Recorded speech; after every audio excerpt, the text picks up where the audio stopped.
What's going on, everybody? It's Josh Gaming here. So in case you live under a rock or haven't been able to be on the internet, Microsoft actually just purchased Activision a few days ago for $70 billion with a B. That is a lot of money, and a lot of people are concerned for the future of Crash Bandicoot. And I wanted to share my thoughts on this, and Spyro too, of course.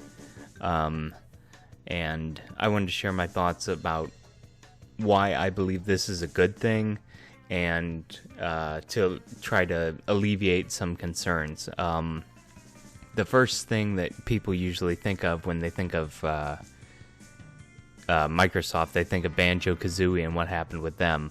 Well, something you should know is that it's Rare's fault that we haven't had a new Banjo-Kazooie.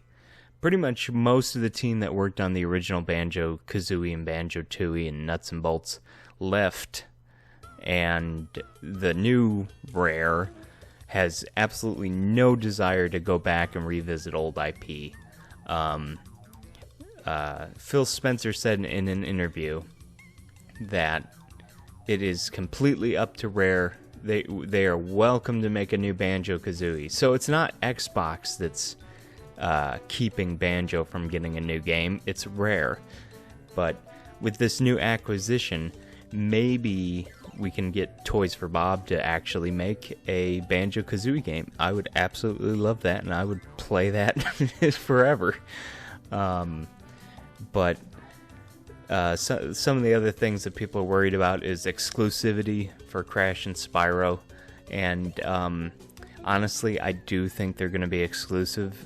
We've recently heard that Call of Duty will not be exclusive for now. They didn't specifically say for how long, but at least until the contract is up. We don't know anything past that, but if Call of Duty stays on both platforms, on PlayStation and Xbox, I have a really high feeling that Crash and Spyro will be mascots, actually, for Xbox, which is crazy to think about, because they've always kind of been a Sony property to me.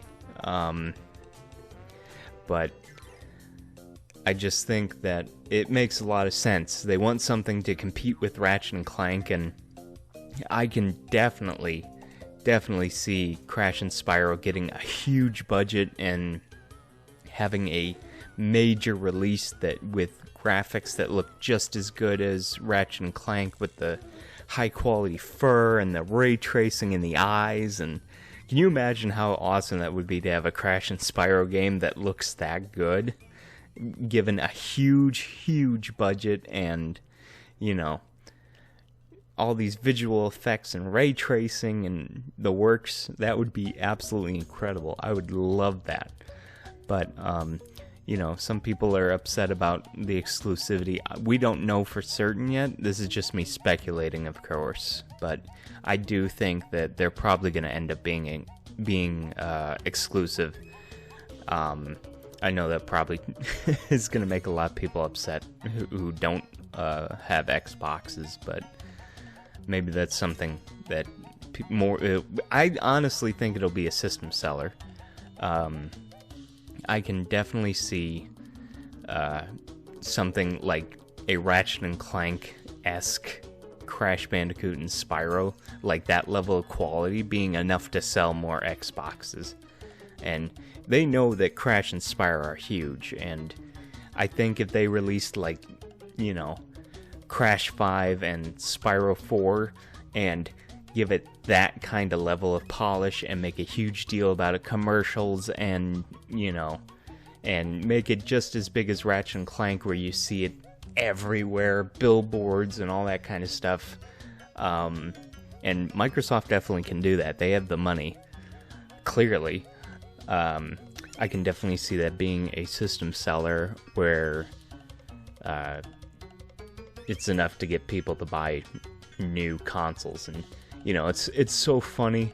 Last generation, you know, everybody complained Xbox has no games. Well, they certainly fixed that this gen. They've got everything now. And I really do think that they're going to take advantage of this acquisition.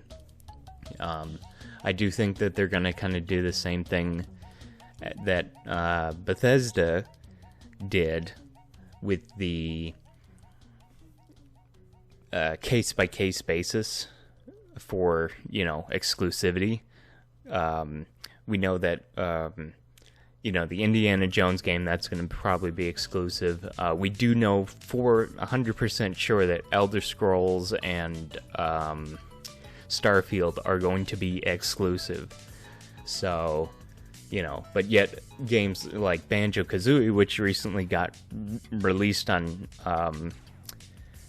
Nintendo's online service thingamajig, is over there now again. So, I mean, who knows? I think they're just going to keep doing the case-by-case basis, but for Crash and Spyro, I definitely think they're going to be exclusive. Again, that's just me speculating. But it makes sense to me. It makes sense, and, they're certainly not going to pay $70 billion to not take advantage of that. That's so much money, and they know how popular Crash and Spyro are.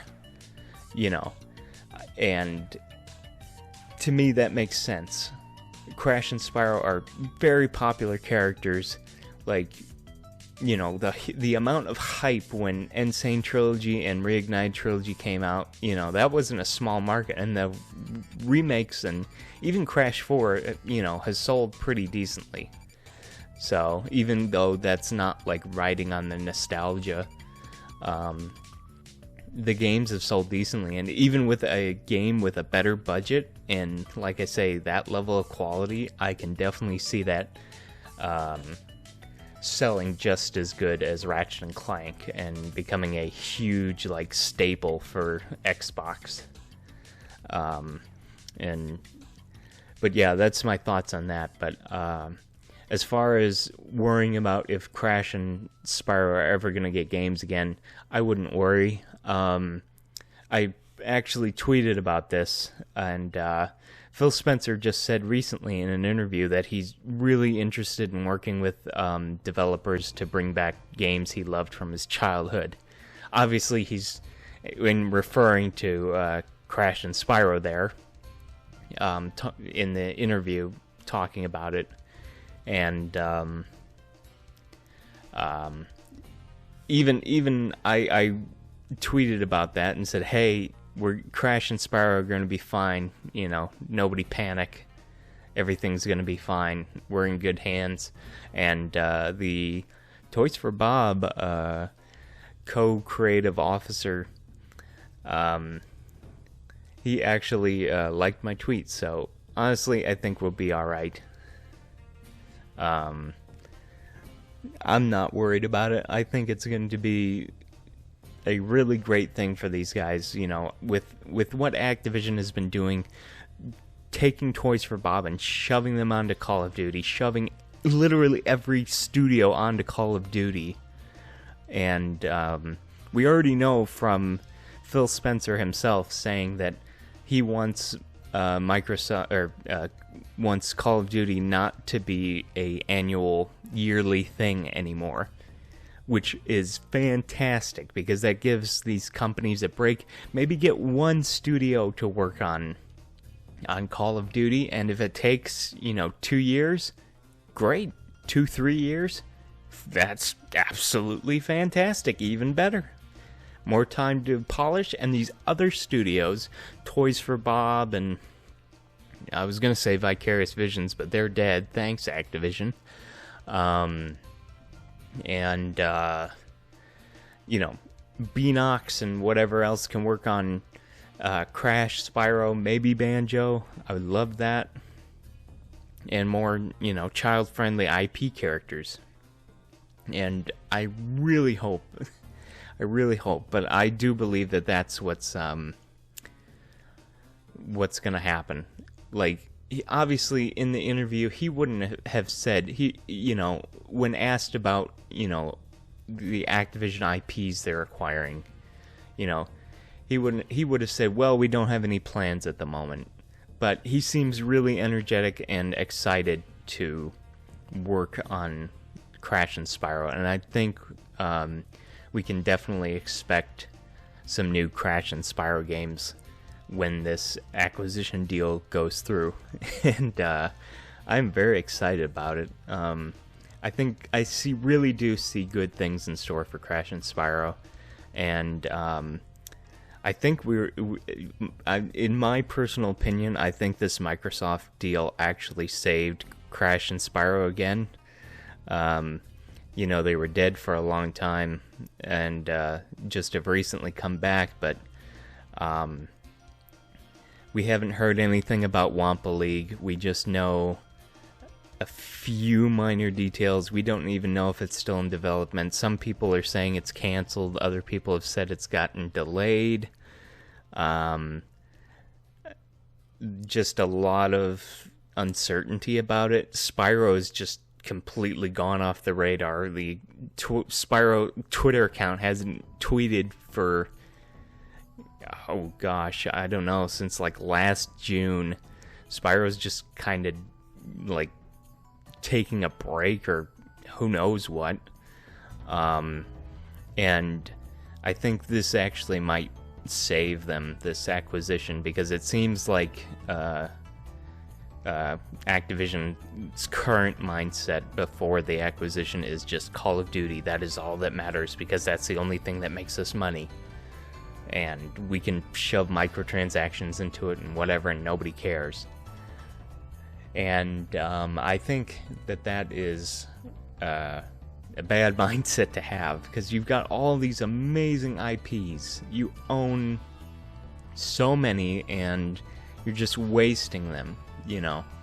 Like, Insane was great, Crash 4 was good, Reignited Trilogy was fantastic, but, yeah, and Nitro Fueled, those are all amazing. And then there's just this time of dead silence that we've had. Absolutely nothing. And, you know, they dissolved Vicarious Visions to go work in Blizzard. And, you know, Toys for Bob has been pushed onto Call of Duty. And it's just sad, you know. Every single team in there is working on Call of Duty. And I really trust Phil Spencer. He's made a lot of great decisions, and, you know, who knows? Maybe we'll see something very soon. I hope so. The deal is supposed to close June 2023, so that's next year. And then, hey, you know, I believe it's 2024 is the year of the dragon again. So, hey, what a better time to announce a new Spyro game, right? It makes sense to me. And that would be perfect, you know. I really hope this deal goes through. I know a lot of people aren't thrilled about the exclusivity, but, you know, I see some people who are, like, making videos who are literally, like, crying in tears, and not the good kind of tears, the bad sobbing kind of tears, and they're just like, if Crash is on another platform, I'm gonna give up gaming altogether, and oh, boo-hoo, everything is horrible. And this might actually save Crash. Would I have liked this to have been third party and be on both platforms? Yes, you know. It would be nicer if it's on both platforms. If it's not a huge loss. Just get an Xbox. Save up for one if you can. I know it's hard to find them, you know. But it's not the end of the world. Don't be sad. This is probably a good thing, and it will probably, in my opinion, bring Crash and Spyro to an even better level than they were before. You know, and just because, you know, console wars are so stupid, people get so obsessed over a plastic box that, you know, that is relatively meaningless. It's about the games, not the consoles.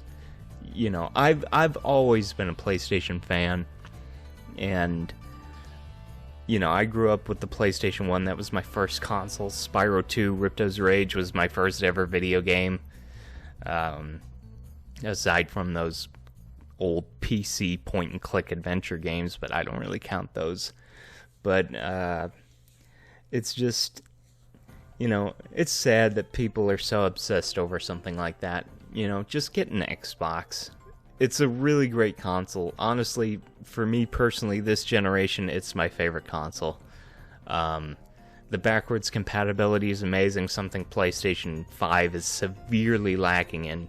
PlayStation 4 backwards compatibility is so lackluster. I mean, it seems like it was a huge afterthought, and it was just something that was kind of like thrown together, since it only plays games in the PlayStation 4 Pro version of it, where Xbox takes like full advantage of the hardware. And there's a whole bunch of other things I really like about it, and the easy storage access for their proprietary memory card thing is really nice. I don't have to find a specific SSD, make sure it's got the right read and write speeds and all that other stuff. It's a very nice console to just sit down, play, enjoy, But I do love my PlayStation 5, I really do.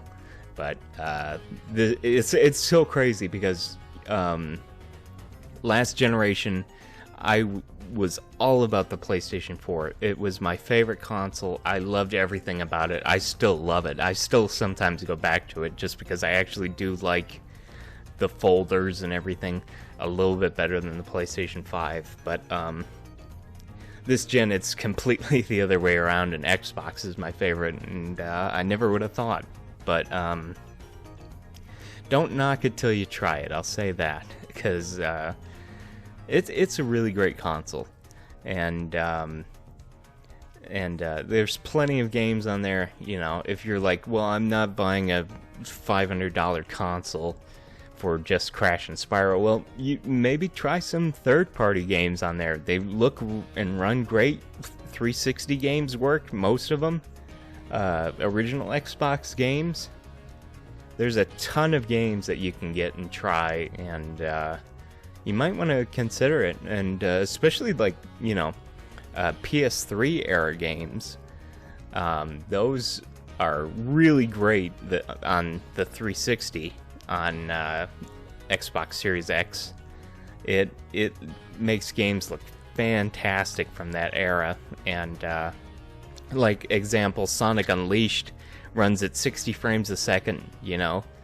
On PlayStation 3 it's still 30, and there's no backwards compatibility for PlayStation 3 games, so this is just something that is really amazing. It's fantastic. Games are like upscaled and cleaned up and have high-res texture filtering and all this other cool stuff.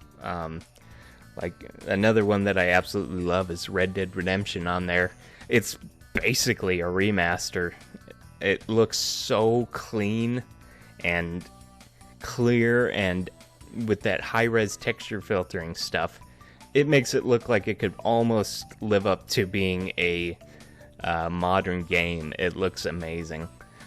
So, saying this as somebody who's been a hardcore PlayStation fan his whole life, don't knock it till you try it.